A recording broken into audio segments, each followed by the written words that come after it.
ಶ್ರೀಶೈಲ ಪೀಠದ ಗುರುವರರು ಜಗ ಬೆಳಗಲು ಬಂದ ಈ ದೇವರು.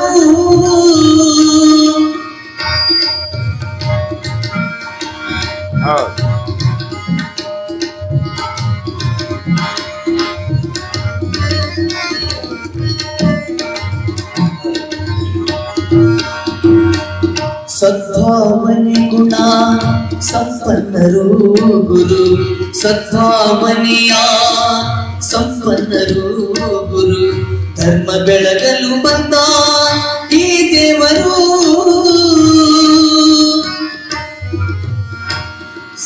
ಮಗ ಮಗ ಮಗರೇ ಸದ ಸರಣಿ ಸಂತನಿ ಸದ್ಭಾವನೆಯ ಗುಣ ಸಂಪನ್ನರು ಧರ್ಮ ಬೆಳಗಲು ಬಂದ ಈ ದೇವರು. ಚರು ಚನ್ನ ಸಿದ್ಧದ ಗುರುವರರು ಜಗ ಬೆಳಗಲು ಬಂದ ಗುರುವರರು. ಧರ್ಮವ ಕಾಯುವ ಮಹಾಮೈವರು ಇವರು, ಧರ್ಮವ ಕಾಯುವ ಮಹಾಮೈವರು ಇವರು, ಚನ್ನ ಸಿದ್ಧಾರಾಮ ಈ ದೇವರು. ಚನ್ನ ಸಿದ್ಧಾರಾಮ ಚನ್ನ ಸಿದ್ಧಾರಾಮ ಚನ್ನ ಸಿದ್ಧಾರಾಮ. ತಂದೆ ತಾಯಿಗಳು ಹೇಗಿರ್ಬೇಕು, ಅವರ ಚಾರಿತ್ರ್ಯ ಹೇಗಿರ್ಬೇಕು ಅನ್ನೋದನ್ನ ಹೀಗೆ ನೋಡ್ತಾ ಹೋಗ್ಬಿಟ್ರೆ 15 ದಿನ ಇದರಲ್ಲೇ ಹೋಗ್ಬಿಡ್ತದೆ. ನಾವು ನಿನ್ನೆಯಿಂದ ಒಂದು ಅಪರೂಪವಾಗಿರುವಂಥ ಚಿಂತನೆಯನ್ನು ಮಾಡ್ತಾ ಇದ್ದೇವೆ. ಒಂದು 10 ನಿಮಿಷ ಮಾತನಾಡಿ ನಾನು ಜಮಖಂಡಿಯ ಕಲ್ಯಾಣ ಮಠದ ಅಪ್ಪ ಅವರು ನಮ್ಮೊಂದಿಗೆ ತಮ್ಮ ಅನುಭವವನ್ನು ಹಂಚಿಕೊಳ್ಳಲಿದ್ದಾರೆ. ಉಮರಾಣಿ ಅನ್ನುವಂಥ ಊರು, ಉಮರಾಣಿ. ಆ ಉಮರಾಣಿಯಲ್ಲಿ ವಿಶ್ವಕರ್ಮ ಕುಟುಂಬದ ಅನಂತರಾಯ ಸಿರ್ಸಮ್ಮನವರು ಅಂತ, ಅವರು ಎಷ್ಟು ಮೌಲ್ಯಯುತವಾಗಿರುವಂಥ ಬದುಕನ್ನು ಬದುಕ್ತಾ ಇದ್ರು, ಆದರ್ಶವಾದ ಬದುಕನ್ನು ಬದುಕ್ತಾ ಇದ್ರು. ಯಾವಾಗಲೂ ಭಗವಂತ ಸತ್ಯದ ಮಾರ್ಗದಲ್ಲಿ ನಡೆಯುವಂಥವರಿಗೆ, ನ್ಯಾಯದ ಮಾರ್ಗದಲ್ಲಿ ನಡೆಯುವಂಥವರಿಗೆ, ಧರ್ಮದ ದಾರಿಯಲ್ಲಿ ನಡೆಯುವಂಥವರಿಗೆ, ಸಜ್ಜನ ಸದಾಚಾರಿಗಳಾಗಿ ನಾವು ಬದುಕಬೇಕು ಅನ್ನುವಂಥವರಿಗೆ ಪರೀಕ್ಷೆಗಳನ್ನು ಬಹಳ ಮಾಡ್ತಾರೆ. ಈಗ ನಾನು ನೀವುಗಳೆಲ್ಲ, ನಿಮ್ಮ ಮಕ್ಕಳು ಒಂದು ನೀಟ್ ಎಕ್ಸಾಮ್ ಫೇಸ್ ಮಾಡ್ಬೇಕಂದ್ರೆ 1 ವರ್ಷ ಗಂಟ್ಲೆ ನಾವು ಬೆಂಗಳೂರೊಳಗೆ ಇಟ್ಕೊಂಡು ಅಭ್ಯಾಸ ಮಾಡ್ತೀವಿ. ಅವರೆಲ್ಲ ಇರ್ಬೇಕು ಬೆಂಗಳೂರಲ್ಲಿ ಅಂತ. ಬೆಳಗಾವಿಗೆ ಕಳಿಸ್ತೀವಿ, ಧಾರವಾಡಕ್ಕೆ ಕಳಿಸ್ತೀವಿ. ಒಂದು ಮೆಡಿಕಲ್ ಸೀಟನ್ನು ಪಡೆದುಕೊಳ್ಬೇಕಾದ್ರೆ ಏನೆಲ್ಲ ಅಭ್ಯಾಸ ಮಾಡ್ತಾರೆ ಹುಡುಗರು. ಎಂಜಿನಿಯರಿಂಗ್ ಸೀಟ್ ಪಡ್ಕೋಬೇಕಾದ್ರೆ ಏನೆಲ್ಲ ಅಭ್ಯಾಸ ಮಾಡ್ತಾರೆ, ಏನೆಲ್ಲ ಅರ್ಹತೆಗಳು ಇರಬೇಕಾಗ್ತದೆ. ಇನ್ನ ಸಾಕ್ಷಾತ್ ಪಾರ್ವತಿಯೇ ಮಗಳಾಗಿ ಬರಬೇಕಪ್ಪ ಅಂತಂದ್ರ, ಇನ್ನ ಪಾರ್ವತಿ ದೇವಿಯನ್ನ ಮಗಳನ್ನಾಗಿ ಪಡೆದುಕೊಳ್ಳುವಂತಹ ಆ ತಾಯಿ ಹೆಂಗಿರ್ಬೇಕು? ದೇವರು ಪರೀಕ್ಷೆ ಮಾಡವನ ಅಲ್ಲ. ಈಗ ನಿಮಗ ನನಗ ಏನಾದ್ರೂ ಪರೀಕ್ಷೆ ಬಂದು ಕಷ್ಟಗಳು ಬಂದು ಅಂದ್ರೆ ನಾವು ಬಹಳ ದೇವ್ರನ್ನ ಬೈಯಾಕ್ ಶುರು ಮಾಡ್ತೀವಿ. ಏನ್ರಿ ದೇವರು ಜಗತ್ನ್ಯಾಗ ಎಲ್ಲರನ್ನೂ ಬಿಟ್ಟು ನಮಗ ಕಷ್ಟ ಕೊಟ್ಟನ್ರಿ. ಚೆ ಚೆ ಚೆ ಚೆ ಚೆ ಚೆ ನಮಗ ಕೊಟ್ಟಿರುವಂತ ಕಷ್ಟ ಜಗತ್ತಿನ್ಯಾಗ ಯಾರ್ಯಾರ್ಯಾರ್ಯಾರಿಗೂ ಕೊಟ್ಟಿಲ್ಲ. ಇದು ಎಲ್ಲರ ಮನೆಯಾಗಿರೋ ಡೈಲಾಗ್. ಇದು ಎಲ್ಲರ ಮನ್ಯಾಗ ಎಲ್ಲರ ಮಠದಾಗಿರೋ ಡೈಲಾಗ್. ಇದು ಏನ್ ನಮ್ಗೆ ಅಕ್ಕಪಕ್ಕದವ್ರು ಗಂಟು ಬಿದ್ದಾರಿ, ನಮ್ಮ ಮನೆಗೆ ಬರೀನು ನಾವು ಹಂಗ ಹೇಳ್ತೀವಿ, ನಿಮ್ಮ ಮನೆಗೆ ಹೋಗ್ರಿ ಹಂಗ, ನೂಲ್ ಮಠಕ್ಕೆ ಹೋಗ್ರಿ ಅವರು ಹಂಗ ಹೇಳ್ತಾರೆ. ಎಲ್ಲರ ಹೋಗ್ರಿ ನೀವು, ಇದು ಕಷ್ಟ ಇರುವುದರ, ಇದು ಎಲ್ಲ ಇರುವುದೇ. ಇದು ಅದರ ಮಧ್ಯದೊಳಗನ ಬದುಕಿ ಹೋಗುದ್ರಿ. ಇದು ಜೀವನ ಅಂದ್ರ ಹಂಗ ಇರುವುದೇ. ಇದು 4 ಜನ ತೆಗಳೋರು, 4 ಜನ ಹೊಗಳೋರು, 4 ಜನ ಹೌದು ಅನ್ನೋರು, 4 ಜನ ಅಲ್ಲ ಅನ್ನೋರು, ಭಾರಿ ಹಾಡಿದ್ರ ಆಡ್ರಿ ಅನ್ನೋರು, ಭಾರಿ ಹೇಳಿದ್ರ ಆಡ್ರಿ ಅನ್ನೋರು, ಭಾರಿ ಭಾಷಿದ್ರ ಆಡ್ರಿ ಅನ್ನೋರು, ಅವೇನು ಹೇಳ್ತಾನೆ ಆಡ್ರಿ ಅನ್ನೋರು. ಹಂಗ ಇರೋದು. ಹಂಗ ಕೇಳ್ಕೊಂತ ಹೇಳಿನಲ್ಲ, ನಿನ್ನ ಹತ್ತಿ ನೆನಪಿಟ್ಕೋಬೇಕಂತ ಹೇಳಿಲ್ಲ, ಹತ್ತಿ ಕಿವಾಗ ಇಟ್ಕೋಬೇಕಾಡ್ರಿ ಕೆಲಸ. ಭಾಳ ಇದು ಮಾಡಂಗಿಲ್ಲ. ನೀವು ಹೇಗಿದ್ರು ಕೂಡ ಒಂದು ಮಾತು ಅಂತಾರೆ, ಹೇಗಿದ್ರು ಅಂತಾರೆ. ಈಗ ನಾನು ಇವ್ರದ್ದು ಹೇಳಲಿಕ್ಕೆ ಹೋಗೋದಿಲ್ಲ, ನಮ್ಮ ಮೇಲೆ ನಾನೇ ಹೇಳ್ಕೊಂಡ್ಬಿಡ್ತೀನಿ. ಈಗ ನೋಡಿ, ನಾನು ಬಹಳ ವರ್ಷದಿಂದ ಇಲ್ಲೆಲ್ಲ ಬರ್ತಾ ಇದ್ದೀನಿ. ಸುಮ್ಮನೆ ನಮ್ಮಷ್ಟಕ್ಕೆ ನಾವು ಹೊರಟಿವಪ್ಪ ಅಂತ ಇಟ್ಕೊಳ್ರಿ. ಎಲ್ಲೋ ಒಂದು ಕಡೆ ವಾಕಿಂಗ್ ಹೋಗ್ತಾ ಇದ್ವಿ, ಸುಮ್ಮನೆ ನಮ್ಮಷ್ಟಕ್ಕೆ ನಾವು ಭಾಳ ಬದಲಿಯಾಗೆ ನೋಡಿ ಶಾಸ್ತ್ರಿಗೆ.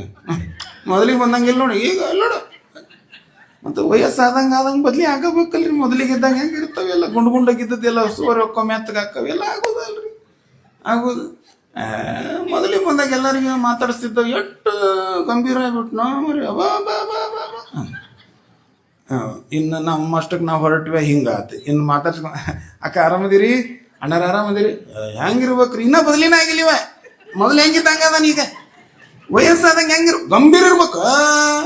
ಊನಾಗ ಎಲ್ಲರೂ ಮಾತಾಡ್ಸ್ಕೊಂತ ಹೋಗ್ಕೊಂಡು ಮಾತಾಡ್ಸಿದ್ರೆ ಹಿಂಗೆ ಮಾತು.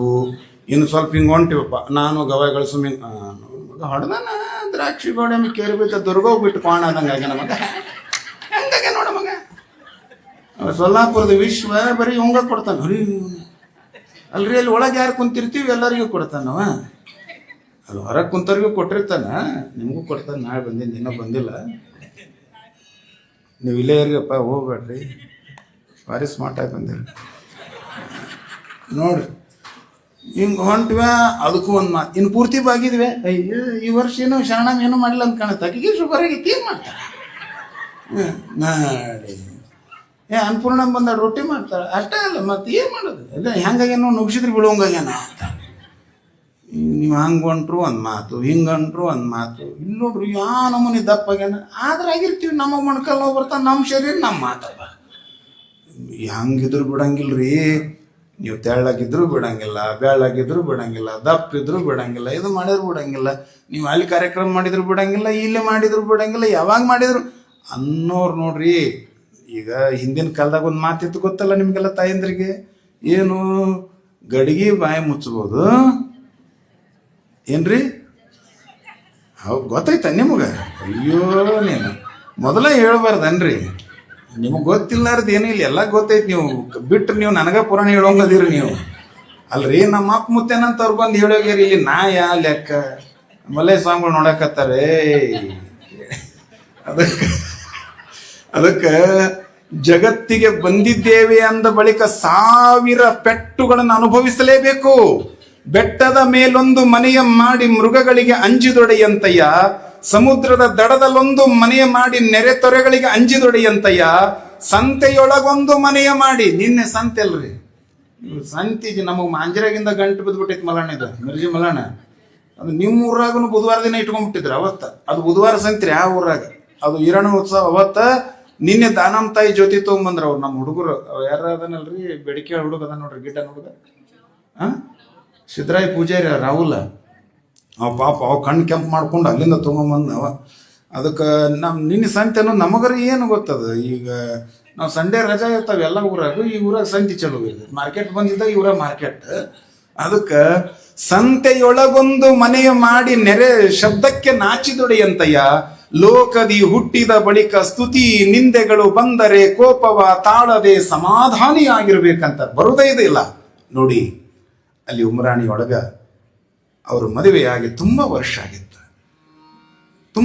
ಆಗಿತ್ತು. ಜನ ಮಾತಾಡ್ಕೊಂಡ್ರು, ಮಕ್ಕಳಾಗ್ಲಿಲ್ಲ. ಅನಂತರಾಯ ಸಿರ್ಸಮ್ಮನವರಿಗೆ ಸಮಾಧಾನ ಮಾಡಿದ. ನೋಡು, ಮಕ್ಕಳು ಅನ್ನುವಂಥದ್ದು ದೇವರ ಆಶೀರ್ವಾದ, ನಮ್ಮ ಪೂರ್ವ ಜನ್ಮದ ಸುಕೃತದ ಪುಣ್ಯದಿಂದ ಭಗವಂತ ಕೊಡುವಂಥ ಅನುಗ್ರಹ. ಅದು ನಮಗೆ ಮಕ್ಕಳಾಗಿಲ್ಲ, ಇನ್ನು ಮಕ್ಕಳಾದವರಿಗೆ ಮೋಕ್ಷ ಆಗ್ತದೆ. ಈ ಎಲ್ಲ ಭಾವನೆಗಳಿಗೆ ಒಳಗಾಗಬೇಡ. ನಾವು ವೀರ ಮಲ್ಲಯ್ಯನ ಸೇವೆಯನ್ನು ಮಾಡುವುದಕ್ಕಾಗಿ ನಿರಂತರ ಹೋಗ್ಬೇಕಂತ ಒಂದು ವ್ರತವನ್ನು ಹಿಡಿದಿದ್ದೇವೆ. ಆ ವ್ರತವನ್ನ ಮಧ್ಯದಲ್ಲಿ ಬಿಡು ಹಾಗಿಲ್ಲ. ಬಸವಣ್ಣವ್ರು ಹೇಳ್ತಾರೆ, ಬರಬರ ಭಕ್ತಿ ಅರೆಯಾಯಿತು ಕಾಣಿರಣ್ಣ. ಮೊದಲ ದಿನ ಹಣೆ ಹಚ್ಚಿ, ಮರುದಿನ ಕೈ ಮುಟ್ಟಿ, 3 ದಿನಕ್ಕೆ ತೂಕಡಿಕೆ ಕಾಣಿರಣ್ಣ. ಹಿಡಿದುದ ಬಿಡದಿದ್ದರೆ ಕಡೆಗೆ ಚಾಚುವ, ಅಲ್ಲದಿದ್ದರೆ ನಡು ನೀರಲ್ಲದ್ದುವ ನಮ್ಮ ಕೂಡಲ ಸಂಗಮ ದೇವ ಎನ್ನೋ ಹಾಗೆ ನಾವೊಂದು ವ್ರತವನ್ನ ಹಿಡಿದೇವೆ ಅಂದ್ರೆ ನನ್ನ ಮಧ್ಯದೊಳಗೆ ಬಿಡಬಾರದು. ಈಗ ನೀವು ಒಂದು ವ್ರತ ಹಿಡಿದೇರಿ, ನಿನ್ನೆಯಿಂದ ಹಿಡ್ಕೊಂಡು ಮಾರ್ಚ್ 6ನೇ ತಾರೀಕಿನವರೆಗೂ ಸಾವು ಬರಲಿ, ನೋವು ಬರಲಿ, ದುಃಖ ಬರಲಿ, ಜ್ವರ ಬರಲಿ, ಚಳಿ ಬರಲಿ, ಶೀತ ಬರಲಿ, ಮತ್ತೊಂದು ಬರಲಿ, ವಿರೂಪಾಕ್ಷಲಿಂಗ ಸನ್ನಿಧಾನಕ್ಕೆ ಹೋಗಿ ದಾನಮ್ಮ ತಾಯಿ ಪುರಾಣ ಕೇಳೋದ ಅಂತ ಏನ್ ಸಂಕಲ್ಪ ಮಾಡಿರಿ, 1000 ಕಷ್ಟಗಳು ಬಂದರೂ ಕೂಡ ಅದನ್ನ ಮಧ್ಯದೊಳಗೆ ಬಿಡಬಾರದು. ದೇವರು ಪರೀಕ್ಷೆ ಮಾಡತಾನೆ. ದೇವರು ಪರೀಕ್ಷೆ ಮಾಡಲಾರ್ದ ಎಂದಿಗೂ ಕೂಡ ತನ್ನ ಸಮೀಪಕ್ಕೆ ನಮ್ಮನ್ನು ಕರ್ಕೊಳ್ಳಂಗಿಲ್ಲ. ದೇವರು ಪರೀಕ್ಷೆಯನ್ನ ಮಾಡದೆ ನಮಗೆ ಎಂದಿಗೂ ಕೂಡ ವರವನ್ನ ಕೊಡೋದಿಲ್ಲ. ಅದಕ್ಕೆ ಜೇಡರ ದಾಶಿಮಾರ್ಯರು ಬಹಳ ಸೊಗಸಾಗಿ ಹೇಳ್ತಾರೆ, ಹರ ತನ್ನ ಭಕ್ತರ ತಿರಿವಂತೆ ಮಾಡುವ, ಒರೆದು ನೋಡುವ ಮಿಸುನಿಯ ಚಿನ್ನದಂತೆ, ಅರೆದು ನೋಡುವ ಕಬ್ಬಿನಂತೆ, ಬೆದರದೆ ಬೆಚ್ಚದೆ ಇದ್ದೊಡೆ ಕರ ಹಿಡಿದು ಎತ್ತಿಕೊಂಬ ನಮ್ಮ ರಾಮನಾಥ. ಜೇಡರ ದಾಶಿಮಾರ್ಯರು ಹೇಳಿದರು, ಹರ ತನ್ನ ಭಕ್ತರ ತಿರುವಂತೆ ಮಾಡುವ. ದೇವ್ರು ನಮ್ಮನ್ನು ತಿರುಗುವಂಗ್ ಮಾಡ್ತಾನ, ಬಂಗಾರದ ಹಾಗೆ ಪರೀಕ್ಷೆ ಮಾಡ್ತಾನ, ಕಬ್ಬಿನ ಹಾಗೆ ಹಿಂಡಿ ನೋಡ್ತಾನ, ಚಂದನದ ಹಾಗೆ ತೇಯ್ದು ನೋಡ್ತಾನ. ನಾವು ಗಟ್ಟಿ ಆದಾಗನ ದೇವರು ಭೇಟಿ ಆಗೋದು. ಜೋಳ ಎಲ್ಲಿವರೆಗೂ ತೂರ್ತಾರ್ರಿ, ನಿಮಗೆ ಹೇಳೋದು ಕಷ್ಟ. ಈ ಕಡೆ ಜೋಳದ ಕತೆ ಹೇಳಂಗಿಲ್ಲ. ಇವು ಬರೀ ಕಬ್ಬು ಫ್ಯಾಕ್ಟ್ರಿ ಅಷ್ಟ. ಇಲ್ಲಿ ಜ್ವಾಳ ಇಲ್ಲೆಲ್ಲಿ ಅದಾವ, ಇಲ್ಲಿ ಜ್ವಾಳ ಇಲ್ಲೇ. ನಮ್ಮ ಕಡೆಗೆ ಜ್ವಾಳ, ಬರೀ ಜ್ವಾಳ, ನಮ್ಮ ಕಡೆಗೆ ತ್ವಾಳ. ಜೋಳ ಉಣ್ಬೇಕು, ರೊಟ್ಟಿ ಉಣ್ಬೇಕು, ಭಾಳ ಚಲೋ ಆರೋಗ್ಯಕ್ಕಿತ. ಅದಕ್ಕೆ ನೋಡ್ರಿ, ಜೋಳ ಎಲ್ಲಿವರೆಗೂ ರಾಶಿ ಮಾಡ್ತಾರ, ತೂರ್ತಾರಪ್ಪ ಅಂದ್ರ ಅದ್ರೊಳಗಿರುವಂತ ಜೊಳ್ಳ ಹಾರಿ ಹೋಗುವವರೆಗೂ ತೂರ್ತಾರ. ಇನ್ನ ಹೊಲದಾಗ ಒಂದು ಆಕಳನ ಮೇಯುವುದಕ್ಕಾಗಿ ಕಟ್ಟೋದಿರ್ತೈತೆ. ಆಕಳ ಅಂದ್ರೆ ನಿಮ್ಮ ಕಡೆ ಆಕಳ ದನದ ಕತಿ ಅಲ್ಲ. ಯಾಕಂದ್ರೆ ನಿಮ್ಮ ಕಡೆ ಒಮ್ಮೆ ಗುಡ್ಡಕ್ಕೆ ಕಟ್ಟಿದ್ರಂದ್ರ ಹೋಗುವಾಗ ಬಿಚ್ಚೋದು. ಈ ಕಡೆ ಬಿಚ್ಚೆ ಬಿಡಂಗಿಲ್ಲ. ಈ ಕಡೆ ನಮ್ಮ ಕಡೆ ಗುಡ್ಡಕ್ಕಲ್ಲಿ ಎಲ್ಲ ಕರ್ಕೊಂಡು ಹೋಗ್ತಾರ ಆಕಳನ ಮೇಯಕ. ಅದನ್ನ ಹೊಲದಾಗ ಮೇವಿರುವಂತಲ್ಲಿ ಆ ಆಕಳನ್ನ ಕಟ್ಟಬೇಕಾಗೈತಿ ರೈತ. ಇನ್ನೊಂದು ಕೆಲಸ ಮಾಡ್ಬೇಕಾಗೈತಿ. ಅಲ್ಲಿ ಅವ ಒಂದು ಕಟ್ಟಿಗೆ ತಗೊಂಡು ಹೊಡಿತಾನ, ಗೂಟ ಅಂತಾರ ಅದಕ್ಕೆ. ಅದನ್ನ ಎಡಗೈಯಾಗ ಹಿಡ್ಕೊಂಡಿರ್ತಾನ, ಬಲಗೈಯಿಂದ ಅದರ ನೆತ್ತಿ ಮೇಲೆ ಹೊಡಿತಾನ, ಮತ್ತೆ ಎಡಗೈಯಿಂದ ಅಳಗಾಡಿಸ್ತಾನ. ಎಲ್ಲಿವರೆಗೂ ಹೊಡಿತಾನ್ರಿ ಅವ? ಅದು ಅಳಿಗೆ ಆಡೋದು ನಿಲ್ಲುವರೆಗೂ ಹೊಡಿತಾನ. ಯಾವಾಗ ಅದು ಅಳಿಗೆ ಆಡಂಗಿಲ್ಲ ಅನ್ನೋದು ಗೊತ್ತಾತಲ್ಲ, ಹೊಡಿದು ಬಿಡ್ತಾನ. ಒಳಗೇನು ಕುಂತಾನಲ್ಲ ಕೆಳಗೆ ವಿರೂಪಾಕ್ಷಲಿಂಗ, ನಿಮಗೂ ನನಗೂ ಎಲ್ಲಿವರೆಗೂ ಹೊಡಿತಾನಪ್ಪ ಅಂತಂದ್ರ ನಾವು ಗಟ್ಟಿಯಾಗಿ ಅವನ ಪಾದ ಹಿಡ್ಕೊಂಡು ನಿಲ್ಲುವರೆಗೂ ನಮ್ಮನ್ನು ಹೊಡೆಯವನ, ನಮ್ಮನ್ನು ಪರೀಕ್ಷೆ ಮಾಡವನ. ಅವ 1000 ಪರೀಕ್ಷೆ ಮಾಡಿದರೂ ಕೂಡ ಎನ್ನ ವಾಮಕ್ಷೇಮ ನಿಮ್ಮದಯ್ಯ, ಎನ್ನ ಹಾನಿ ವೃದ್ಧಿ ನಿಮ್ಮದಯ್ಯ, ಎನ್ನ ಮಾನ ಅಪಮಾನ ನಿಮ್ಮ